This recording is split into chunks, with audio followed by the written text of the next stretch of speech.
P24 news Gujarat. Surat શહેરમાં એક્સિડન્ટના અનડિટેક્ટ ગુનાનો CCTV camera આધારે ભેદ ઉકેલી આરોપીને પકડી પાડતી ઉત્તરાયણ પોલીસ. પોલીસ કમિશનર સાહેબ શ્રી અનુપમસિંહ ગેહલોત સાહેબ સુરત શહેર તથા સંયુક્ત પોલીસ કમિશનર સાહેબ Shri KN Damor sector 2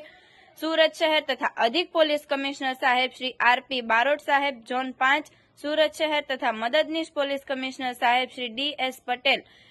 L division Surat શહેરનાઓએ અનડિટેક્ટ ગુનાઓને ડિટેક્ટ કરી આરોપીઓને શોધી કાઢવા સૂચનાઓ આપેલ હોય, જે અન્વયે senior police inspector Shri DU Barad સાહેબ તથા second police inspector Shri NG Patel સાહેબ ઉત્તરાયણનાઓએ સર્વેલન્સ સ્ટાફના PSI MD સરવૈયા સાહેબ તથા સર્વેલન્સ સ્ટાફના પોલીસ માણસોને જરૂરી સૂચના માર્ગદર્શન આપેલ, જે અન્વયે અલગ અલગ ટીમ બનાવી હ્યુમન ઇન્ટેલિજન્સ તથા સીસીટીવી કેમેરા આધારે તપાસમાં જોડાયેલ. આ દરમિયાન પોલીસ કોન્સ્ટેબલ હરદેવસિંહ, બળવંતસિંહ તથા પોલીસ કોન્સ્ટેબલ ધર્મેન્દ્રગીરી, ચિમનગીરી અને પોલીસ કોન્સ્ટેબલ મનીષભાઈ વિઠ્ઠલભાઈ નાઓના પ્રયત્નશીલ રહી તેમના અંગત અને વિશ્વાસુ બાતમીદાર મારફતે ટેકનિકલ વર્કઆઉટથી આશરે 70 જેટલા સીસીટીવી કેમેરા દ્વારા ગત તારીખ 22/3/2025ના રોજ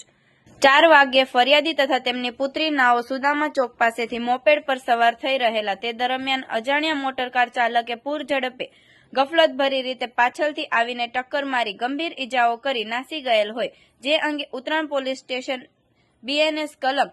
125A, 125B, 281 તથા MV એક્ટ કલમ 177, 184, 134 મુજબનો ગુનો દાખલ થયેલ હોય, જે ગુનાના આરોપીનાઓને પકડી પાડી પ્રશંસનીય કામગીરી કરેલ છે. આવા અવનવા સમાચાર જોવા માટે જોતા રહો P24 ન્યૂઝ ગુજરાત.